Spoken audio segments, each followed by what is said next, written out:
Hello दोस्तों, स्वागत है। मैं वो 10 और आ गया है एक और बिल्कुल नया वीडियो। सच बताता हूँ, आज मेरा वीडियो बनाने का एकदम भी इरादा नहीं था, लेकिन टू बी ऑनेस्ट थोड़ा बहुत फील हुआ कि आज एक मजबूरी है वीडियो बनाने का, क्योंकि कल कुछ ऐसा हुआ जो आपको भी जानना बहुत ही ज्यादा जरूरी है मुझे लग रहा है। तो इसी वजह से मेनली हम उसी चीज को लेकर बात करेंगे आज, और साथ ही साथ कुछ छोटे मोटे न्यूज भी है, उसे भी मैं कवर कर दूंगा। तो इसलिए वीडियो को अंत तक देखना।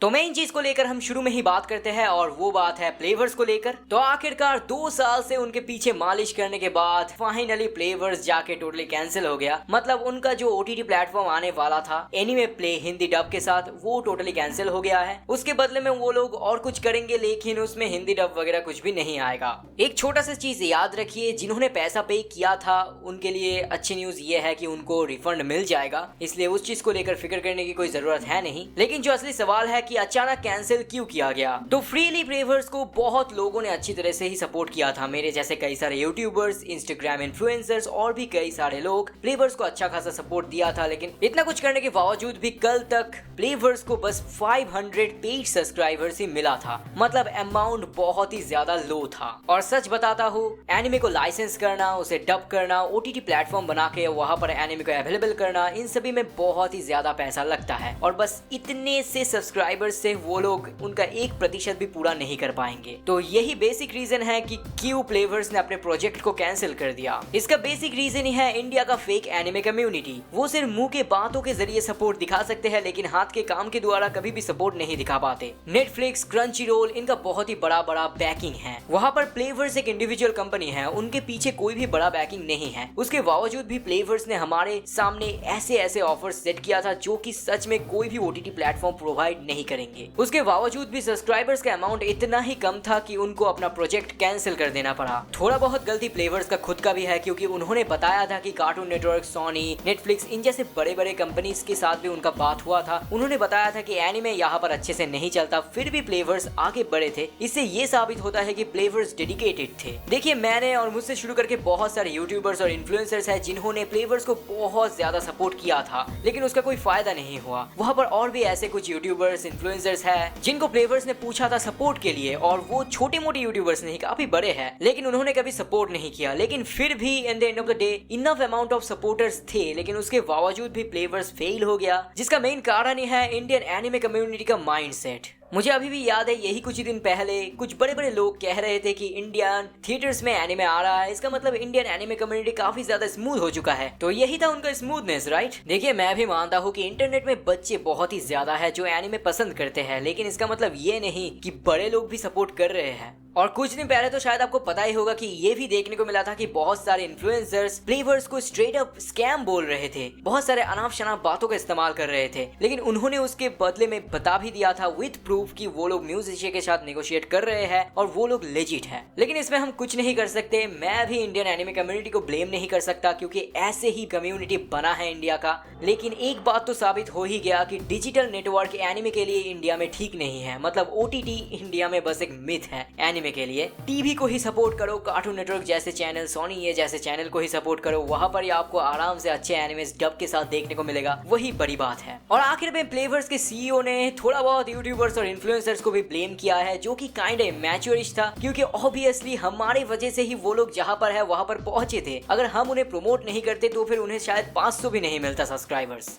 लेकिन फिर भी वो लोग अगर हमें ब्लेम करना चाहे तो फिर करेंगे। लेकिन एज एन एनिमे यूट्यूबर मेरा हमेशा ही इरादा है एनिमे को इंडिया में पॉपुलर करने का, इसलिए ऐसे जितने भी प्लेटफॉर्म्स आएंगे जो थोड़ा बहुत भी डेडिकेशन दिखाते हैं इस फील्ड में, मैं उनको हमेशा ही सपोर्ट करते जाऊंगा। जैसे कि प्लेवर्स ने अपना नेक्स्ट प्रोजेक्ट भी अनाउंस कर दिया है कि वो लोग हिंदी डब नहीं लाएंगे, लेकिन वो लोग in future undiscovered underrated anime Japan, Korea, China सभी जगह से अवेलेबल करेंगे अपने नए प्लेटफॉर्म में। उस प्लेटफॉर्म में पहले के 1-2 एपिसोड्स आपको फ्री में देखने दिया जाएगा, और अगर उसके बाद आपको एनिमे अच्छा लगा तो फिर आप उसे देखने के लिए पे कर सकते हो। और एक और चीज मैं बता देना चाहता हूँ, मैंने बहुत सारे लोगों को देखा है कि हमेशा बोलते रहते हैं कि फ्री में देखने को मिलता तो फिर अच्छा रहता। ये फ्री शब्द इस्तेमाल किया मत करो। जब भी कोई एनिमे या फिर कोई भी डिफरेंट सीरीज किसी भी प्लेटफॉर्म पर अवेलेबल किया जाता है, तब उसे अवेलेबल करने से पहले बहुत सारे कंडीशंस होता है जो उस शो के ओनर ही सिलेक्ट कर देते हैं। यहाँ पर भी वैसा ही था। पेमेंट के अलावा ओनर्स एनिमे नहीं देना चाहते थे।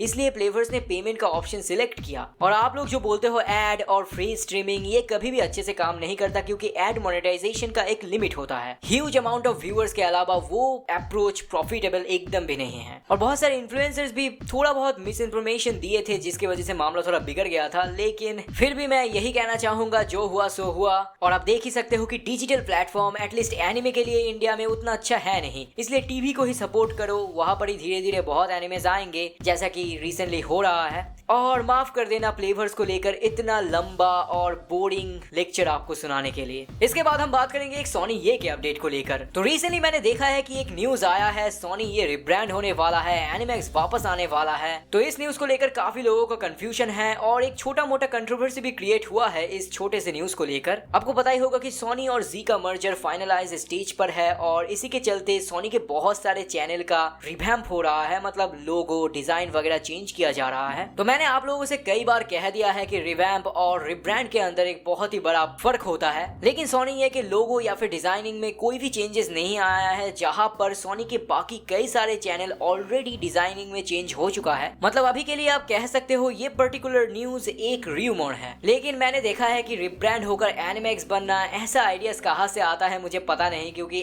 एनिमैक्स सोनी का प्रॉपर्टी अब है ही नहीं। एनिमैक्स अभी है केसी ग्लोबल मीडिया के अंडर में और उनका इफेक्ट इंडिया में एकदम भी अच्छा है नहीं। इसलिए अगर सोनी ये कभी रिब्रांड होगा भी तब भी वो एनिमैक्स नहीं बनेंगे, कुछ और बनेंगे। और जैसा कि आपको पता ही है कि मैं हर दिन ही नारुतो के अपडेट्स को लेकर बात करता हूँ, आज भी थोड़ा बहुत बता देता हूँ। और भी कई सारे डबर्स से इंक्वायर करने के बाद मुझे ये पता चला है कि डबिंग अभी भी लटका पड़ा है। डबर्स को पूछेंगे तो फिर कुछ बता रहे हैं कि सोनी को जाकर डायरेक्टली पूछो, और कुछ बोल रहे हैं कि सीजन 2 का डबिंग अभी तक खत्म नहीं हुआ है, जिसका मतलब कह सकते हो कि सीजन 2 आने में और भी काफी वक्त लगेगा। लेकिन एनीवे इसके बाद हम बात करेंगे ड्रैगन बॉल सुपर को लेकर, मतलब ड्रैगन बॉल सुपर के अपकमिंग एनिमे को लेकर। आपको पता ही होगा कि मैंने इस बारे में बहुत दिनों पहले आपको बता ही दिया था कि ड्रैगन बॉल सुपर को मिलने वाला है 2 नए एनिमे। एक होने वाला है एक वेब एनिमे जो ड्रैगन बॉल सुपर से रिलेटेड है नहीं, और दूसरा होने वाला है ड्रैगन बॉल सुपर का एक नॉर्मल कंटिन्यूएशन। रिसेंटली सुनने को ये आया है कि ड्रैगन बॉल सुपर के अपकमिंग एनिमे प्रोजेक्ट्स को लेकर एक बड़ा अनाउंसमेंट होने वाला है लेट नवंबर या फिर दिसंबर में, इसलिए ड्रैगन बॉल फैंस तैयार रहना।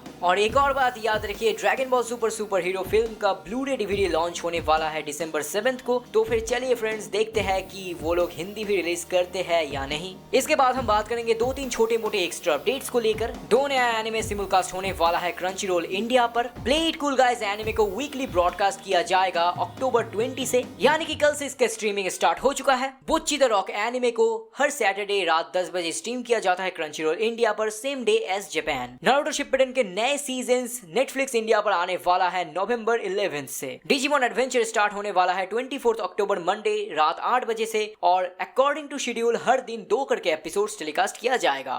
एनीवे गाइस, यही था आज का न्यूज और अपडेट्स। अगर आपको किसी भी न्यूज और अपडेट्स के बारे में जानना है तो फिर उसे कमेंट सेक्शन में जरूर पूछिएगा, मैं उसका जवाब देने की पूरी तरह से कोशिश करूंगा। आज की वीडियो में बस इतना ही, मिलते हैं आगे एक और नए वीडियो के साथ।